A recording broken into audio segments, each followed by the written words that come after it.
Hello, God's people. Thank you so much for joining us today. I intended to make this speech at the King Monument, but the weather did not permit that. Still, I thank the MLK Coalition for inviting me to give this call to action. I must give a disclaimer today. Although I am president of the Ministerial Alliance and pastor of Mighty Moores Chapel United Methodist Church, the views I express today are solely my own. I will not be preaching, but I will be delivering a message. The fact that there is a Martin Luther King Jr. monument here in Carrollton makes the statement that Dr. King's dream lives on. Each year, we can use this occasion both to look backward and forward. We must look back on the accomplishments as well as the failures, while also looking forward for a blueprint to advance Dr. King's dream of justice and equality. This dream continues not only for African Americans, but for all Americans and those who are oppressed around the world. We're here today to celebrate and show our appreciation for Dr. King's contribution to the world. So wherever you are, let's give a hand clap of appreciation right now. As many of you may know, and some may not want to admit, racism and injustice exist in most communities. It will continue to exist if people deny its existence and refuse to have honest conversations about racism and injustice. We must not stick our heads in a hole and pretend that racism does not exist. Every community has room to grow. Here in Carrollton, organizations like the Ministerial Alliance and the Police and Ministers Group meet to discuss the issues in this community, which is an opportunity for open dialogue. I am truly thankful for those relationships with the police chief, the sheriff, the city council, and the county commission. In those meetings and other gatherings in this community, we must be determined not to gloss over racial issues. Let's face the enemy with boldness. Many of us here today are part of a faith community. But if the truth be told, and the truth should always be told, even the faith community seem to have a problem discussing issues dealing with race. And that's why so many still feel offended and even threatened when they hear the words Black Lives Matter. They are quick to say all lives matter. We know that this is a true statement, but we also must understand that all lives cannot matter until Black Lives Matter. Now, if there were not so much evidence and so many ugly images of unarmed African Americans losing their lives for no justifiable reason, there would be no reason to say Black Lives Matter. If we commit to having open, honest dialogue about racial issues, maybe some of these walls that separate us can be torn down. Perhaps the most important part of sustaining the legacy of Dr. King today is understanding that too many of us are engaging on social media when we should be engaging in social mobilization. If we do nothing more than watch injustice take place and then talk about that injustice, then we are the ones to blame. It's not enough just to tweet about humiliations or sign an online petition. It's not enough to talk about Barbecue Becky and people like her on Facebook and then go about our business. I encourage you to get up and get out and help to serve the people. Dr. King wrote a book. The great majority of Americans are suspended between these two opposing attitudes. They are uneasy with injustice, but unwilling to pay a significant price to eradicate it. He also said, freedom is not won by a passive acceptance of suffering. Freedom is won by a struggle against suffering. I can co-sign that. Dr. King's words are still true today. Although making charitable donations is helpful to the struggle against suffering, Dr. King's vision of serving humanity also included self-sacrifice. We know he survived a stabbing, multiple bombing attempts, and constant threats to his life, and eventually lost his life to an assassin's bullet. But the danger that many in power are avoiding today is not the danger of losing one's life. Instead, it is the danger of losing one's position in life.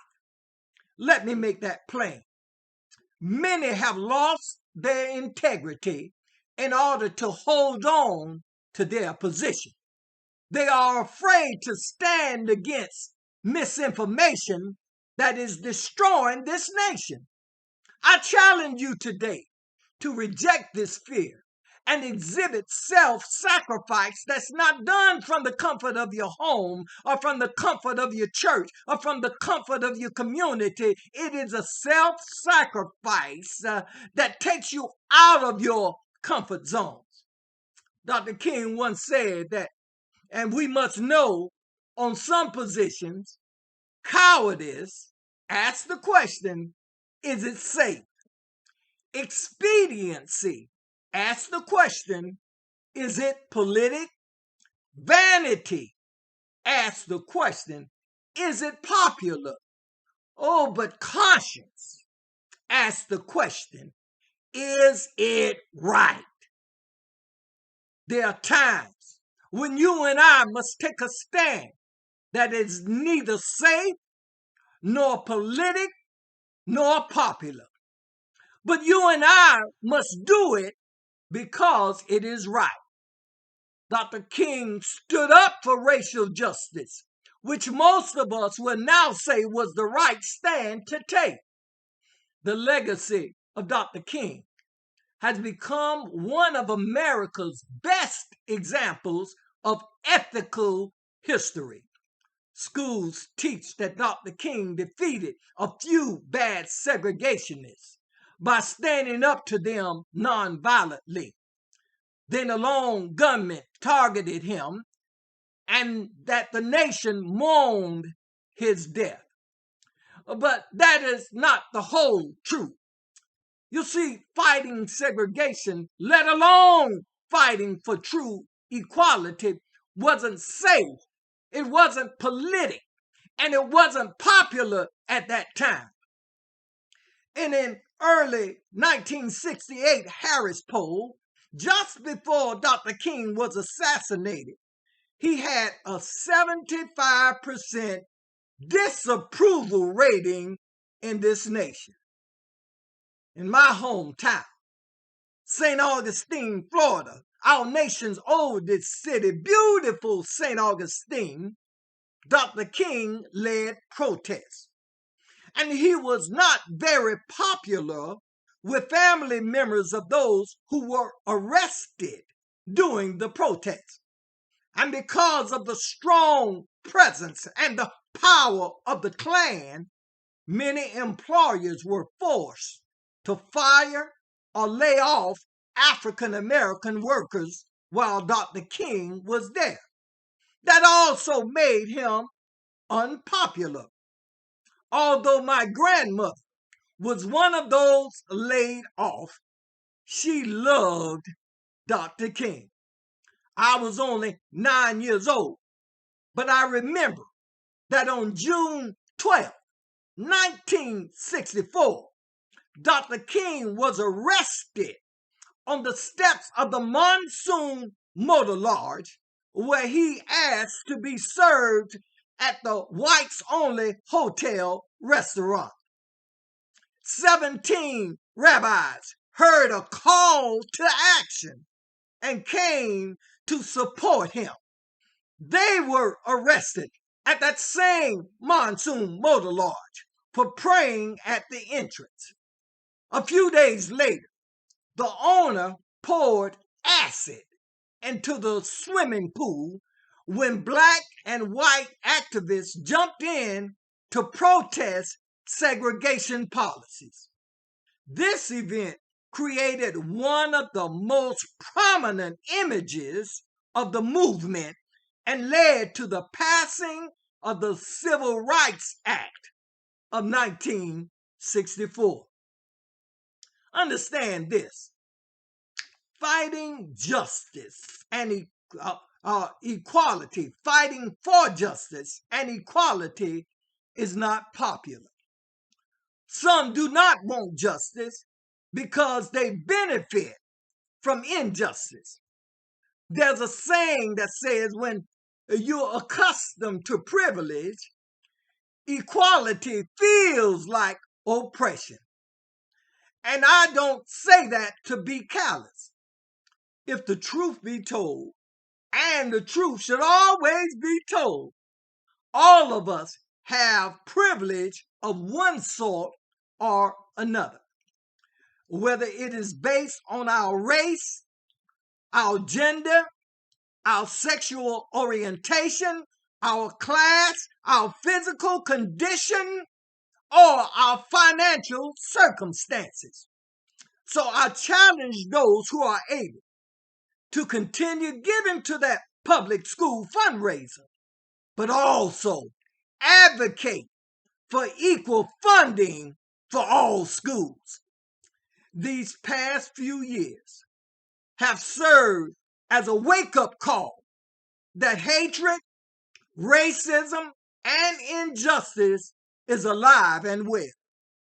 Integrity and truth seem to have been thrown out the window, while hatred and racism seem to have been given a green light.